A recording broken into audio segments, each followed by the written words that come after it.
With this video, I would like to reply to one objection that we might have, especially in the beginning of our personal journey, when we still separate life from, let's say, the spiritual aspect of life or the divine aspect of life, whatever you want to call it.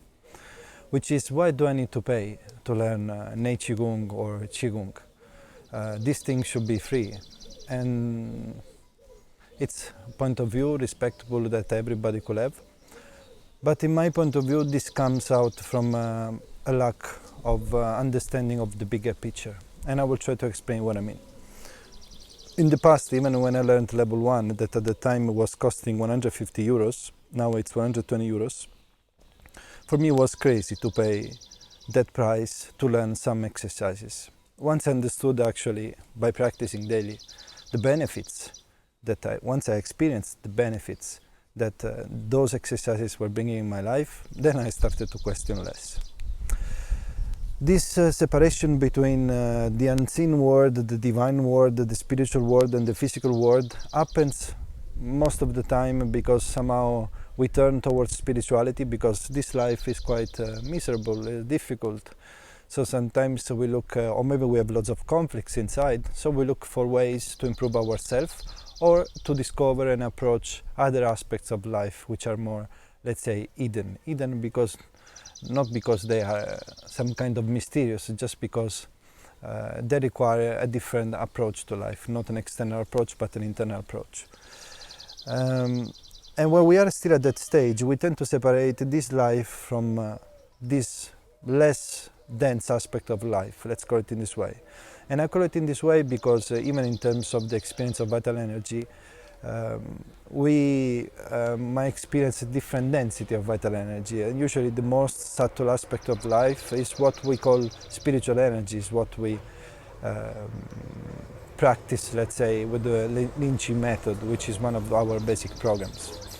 So at that moment, we kind of look for an escape when we are in that position. We want to find a better place, or maybe we want to resolve some conflicts. We turn towards a direction that somehow it's opposite to this daily living, which now I can see how incomplete that stage is. But of course, this is where we are, or where we were, and we have to experientially understand certain things, because I might say many things here, but unless you do your experience, you will never understand fully what I mean. Not because I'm smarter than you, but because experiences need to be lived. When I started to practice Nei Gong and developing the path, I realized actually that this is the dense aspect of life, so the physicality is one aspect that we have. But there is also a more subtle aspect of it, which, as I said, is connect more with the spiritual energy. And in the beginning, it might sound like a very fancy thing, because maybe it's what we want to reach eventually, but we don't have to discard the fact that we have a body, we have an everyday living.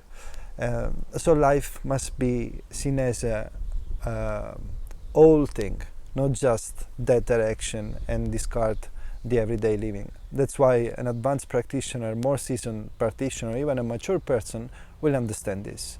But up to the moment that we have certain experiences that confirm the existence of that other aspect, and that other aspect is not separate from this one, then things take a new vision. We're gonna have a new vision about this. So the objection of paying to learn this kind of course, in my opinion, it comes from a lack of total vision, from a lack of a complete understanding. And as I said, this understanding can only come through experience, because when we go intellectually into spirituality, it just becomes a fantasy, something out there that we try to grasp or we try to imagine. But things are not in that way, especially when we practice something that works, that puts us, I don't want to say in control, but responsible for seeing things for what they are. Learning Nei Gong or Qigong, some people think should be free, and it's their opinion, but as I said, I think it's an incomplete point of view of life. I want to just give you a very simple example. because it's part of life in its totality, both, let's say, including the spiritual and material aspect of it. It requires time, it requires effort, it requires dedication, it requires also certain lifestyle. In my life, for instance, in the past, some years ago, I was working as a professional musician. Some point I realized that that environment was not really reflecting my kind of direction in life. Shifu told me, why don't you start to teach? I think you can start to teach. And this is how the whole journey began here.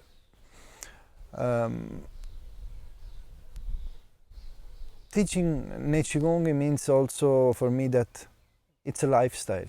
It's not just a way to have my revenue and to live. Of course I have to live. But it is a way of living that somehow life has decided to give. I don't feel special at all for this. I think everybody should occupy the role that naturally we're meant to do. I actually realized I was more meant to be a teacher, although I don't like this label, than maybe a musician. Because maybe I have more qualities to be a teacher, because I care about the students, because I like to be precise, because I'm persistent, I'm consistent, I love what I do. This has been always my path since I was very young in terms of developing, questioning myself, understanding what this life is about. And maybe the other career that I was starting to do successfully wasn't really meant to be for me. So somehow I ended in this spot. So think about that if I should be going and doing something else in my life, totally unrelated. Like, let's say, the music business, the music industry. Very different lifestyle, very different relationships with people, very different games with society and involvement with things that don't really resonate with me. Very little time also to practice and dedicate my life to this ongoing process of practicing qigong or developing in my path in me as human beings, so that I can deliver a better service for my student. As simple as that. We divide life in spiritual things, material things, people working in economic sector, people working in health sector. They are just different aspects. And somehow we all occupy different positions. And to do the work well, we really need to have time. And this could be one reason why we need to get paid for what we do. Because, you know, it really represents the work of many years of a daily commitment, of effort. It's not easy actually to do this kind of work and to work on yourself, to practice diligently. It's not always pleasurable, but we still do it. So in my opinion, of course you might have a different opinion, it is right to get paid for this, and so that I can even improve myself, walk the right direction, and become hopefully a better teacher, better human being, so that I can give a better service to my students. Let's put it in this way. That could be one point of view, which is based on a more complete view of life, rather than this separation between the spiritual world and the materialistic world. I don't think there is a separation. The other aspect could be that when we learn things for free, we don't even give value to them.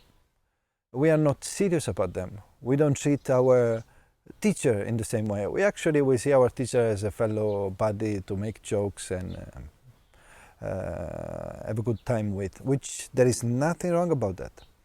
As long as we learn to be respectful and friendly, I think it's great if we are mature enough to remove this wrong idea of the guru, of the great teacher, which I will try to talk on another video, by the way.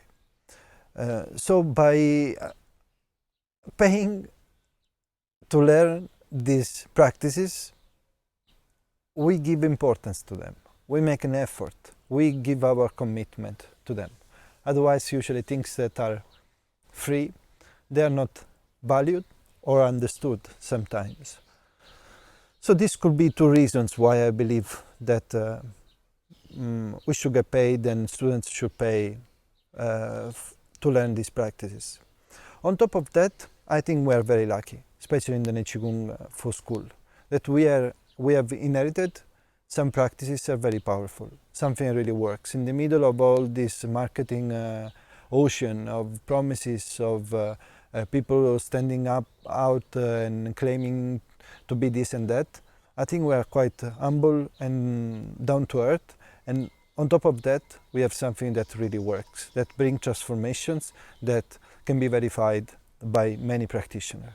This is the way that you can separate, let's say, a fluffy proposal of some kind of light, mystical, spiritual thing from a structured path, from a school, from something that is really serious and really brings some results.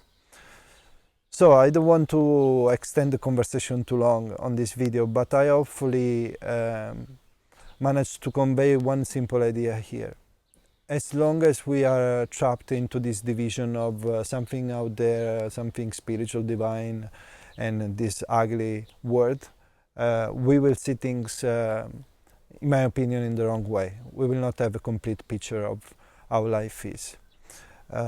Hopefully this video could clarify and maybe it could make you think, not change your mind, hopefully, if you think it's correct, but at least think about why you should give value to a teacher, to the teachings you receive, to the effort that you do to acquire certain things, and to the seriousness needed to practice well and to accomplish something that could transform your life.